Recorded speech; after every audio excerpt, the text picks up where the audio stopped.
actually quality stuff right there, yeah.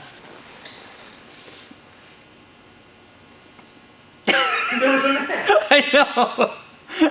I go to get going and I look down and I'm reading the thing and then I go to look at the camera and I just see Andrew doing. We're never going to get anything done.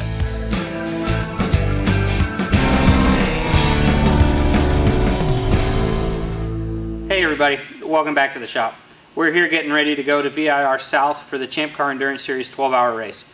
Should be a lot of fun. Just wanted to take a couple minutes to take you guys through this little old car and show you everything that we've done to help get ready for the season and everything that we've done so far. Before we get into everything, I just wanted to take a second to thank everybody that's helped get us to where we are so far. We definitely have to say a big shout out to HMS Motorsport and everything that they've done to help get this car ready. They have been our safety equipment provider from everything from suits, gloves, shoes, to window nets, safety belts, seats, fire suppression system, and the radio system as well. Just got to say a really big thanks to everything that HMS Motorsport has done.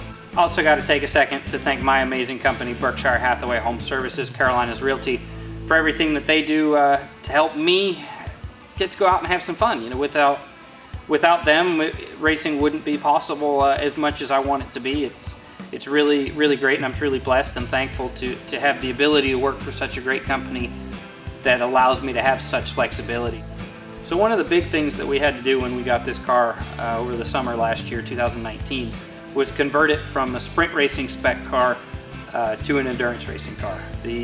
This car was run in the NASA series, the Spec Miata class, and you know, those races are 30 minutes to an hour, hour and a half on the long end, and definitely this car was more focused towards that. Some of the driver comfort systems were not in the car. Radiator was smaller. A couple of the other little things here and there that we had to fix to really make it work for the endurance side of things. You know, going from an hour-long race to a 12-hour, 14-hour, 24-hour race is a lot of hard miles on the car. Obviously, racing's tough on a car, but then when you just go straight and go and go and go and go, it absolutely can just tear a car apart. So like I said, we got the car in July of 2019 and spent some time looking over it, and towards the fall, I believe it was November or so, we had an opportunity to go test down at Roebling Road in Savannah with the Just Track It group. I can't say enough about Nabil and everybody that works for Just Track It. They're a great group of people with great price too for really the amount of track time that you get. Not actually sponsored by them, and I will promote their product and their track days all day long because they're that good of people. Just absolutely love those guys. Can't say enough about everything that they do, but we had the opportunity to go down to Roebling Road with them for a weekend and shake this car down and make sure that everything was pretty good. And I guess you could say we had a few teething issues, some overheating issues here and there, which kind of prevented us from really pushing the car and really going through the full testing program that I wanted to go through. But we were able to spend the winter going through everything and figuring out what some of those issues were. We had a lot of help from Mike Rossini up in the Winston-Salem area with his engine shop and everything that he was able to do to help us figure out this motor, dial it in, and actually squeak a couple more horsepower out of it, which hopefully will help us out down the road throughout the season. Once we got that all done, we went down to the Turn 1 track day event at CMP in Kershaw, South Carolina. Great little Miata track, tons of fun. But we're able to go down there, shake it down for a day with my buddies from HMS. They actually brought their Champcar BMW E30 as well, and who knows, maybe down the road I'll post some footage of the two of us playing around on the racetrack. Definitely had a lot of fun, but we were able to go through the full 4 hours on the racetrack with no issues, so we're really excited to get to VIR for the 12-hour this coming weekend and see what this little girl can do.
We're back here at the shop Sunday morning, day after the race. Got back about midnight last night. Still a little tired here, but gotta say big thanks to everybody that helped with this race weekend, and everybody that helped get us to the racetrack. And while they were at the racetrack, some of the crew guys that just volunteered to come out and help us, literally just for their own fun. And gotta say a big shout out to them. Zach Shucker from HMS decided to use his day off to come help us with crew chief while Brian and I were in the car out having fun. He was out behind the scenes doing everything. Just got to say a big thanks to Zach. Andrew and Zach Lindy also helped us pretty big, going over the wall on the fuel stops and fire with the fire bottles, with the fuel jugs, rotating tires, doing everything that we needed on the pit stops. Andrew, Zach, everybody really did a great job, and I just got to thank them for everything that they did while we were at the race. The Friday afternoon, the day before the race, we drove up to VIR. It's about 2 hours from the house. Drove up to the racetrack to take the car through tech, make sure that the Champcar endurance safety officials were good with everything that we have done to the car. Thankfully they were. Once we were done with that, we decided that best thing to do for our new team would be to go have a team building exercise, which pretty much was just going to dinner at Oak Tree Tavern and hanging out and enjoying each other's company and swapping racing stories and stories about our superstitions in racing and some of the good stuff. You know, no $50 bills on race weekends, no $50 bills in your wallet ever, actually. No fried chicken on race day, no green race cars, definitely no green race cars. Stuff like that. Just having a lot of fun the day before the race, trying to blow off some steam and get ready to go. Next morning, day of the race, I think we probably all woke up around 6:30, just ready to go. Went to the drivers meeting, and they had a random draw for qualifying, as they always do in Champcar, and we drew the lucky position of one pit stop before Paul. So we started dead last. So the guys asked if I would feel comfortable starting the race for about the first hour to first shake down the car, make sure that everything was all good to go, and it was. So I got to do that, went out, started the race, had some fun, got out of the car, passed off to a totally awesome mechanic, car chief, pretty much. If I don't know how to do it, I'm sure Brian does, but had to pass it off to Brian for his first ever wheel-to-wheel racing experience, which I know he had an absolute blast doing, and he did a great job keeping the car under one piece, keeping it on the racetrack, and you know, not hitting anybody and not getting hit by anybody else, which for your first time wheel-to-wheel competitive racing, his second time ever in this car, second time ever on any racetrack. Unbelievable job. Not bad there, rookie. But Brian went out for about an hour. Brian got out of the car and gave it to Zach Stroud, who's been one of our best friends here in the Charlotte area for years. Unbelievable, great guy.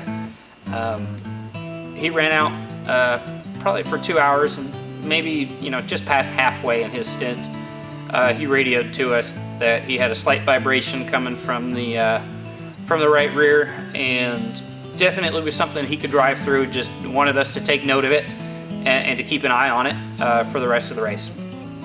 At the end of his 2 hour run, he gave the car over to his brother Jay, who also did an unbelievable job. I don't think Jay had done any wheel-to-wheel racing in probably 5 to 6 years.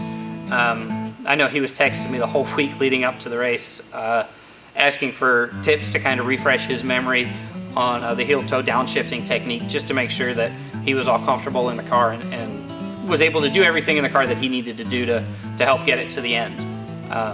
But like brother Zach, Jay said that he was noticing some vibrations from the left rear, and as his run went on, it would start to get worse and worse and worse. Still drivable, but the vibration was there and noticeable. So at the end of Jay's 2 hour stint, we took the car behind the wall for 5 or 10 minutes just to check things out, and we noticed that, or what we thought was the right rear axle was starting to give for the hub. Something in there, we haven't really looked into it yet. We think that's what it is. You know, over the next couple weeks, you know, we don't have any race until Charlotte end of April, so we've got some time to take a look into things. But once we deemed that everything was okay, or mostly okay, We sent local hot shoe Colin Garrett out in the car for his 2-hour stint. Colin typically does some circle track stuff, South Boston, Dominion, and the late models. And he's been a really good friend of mine for a couple of years, and gave him a shout the week over the race, actually. I think it was Monday or Tuesday of this past week.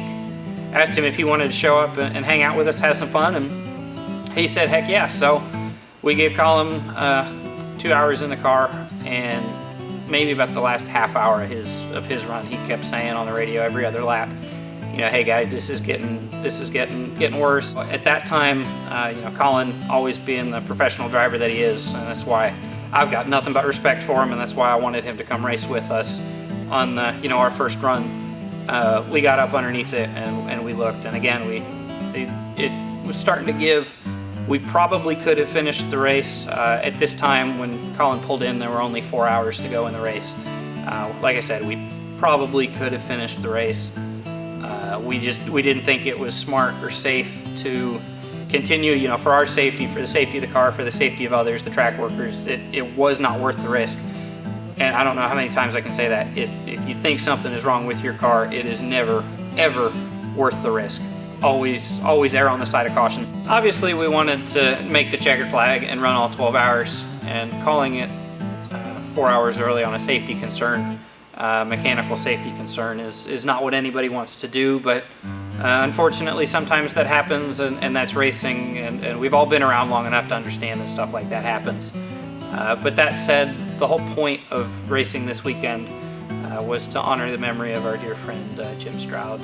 He was racing with us. He was there sitting with us on the pit box and in the passenger side of the car, and doing everything that he could to watch over us. And maybe it was Jim that decided it was the best thing to do to lose an axle. And you know, you never know how the world works, but you know, maybe that was Jim's way of watching out for us. And again, the whole point of this race was to honor his memory. A couple years ago, he and I were talking at a go-kart track about how much fun it would be to run one of these Champcar Endurance Series races in a Miata or a BMW or something where we could all go out and have some fun.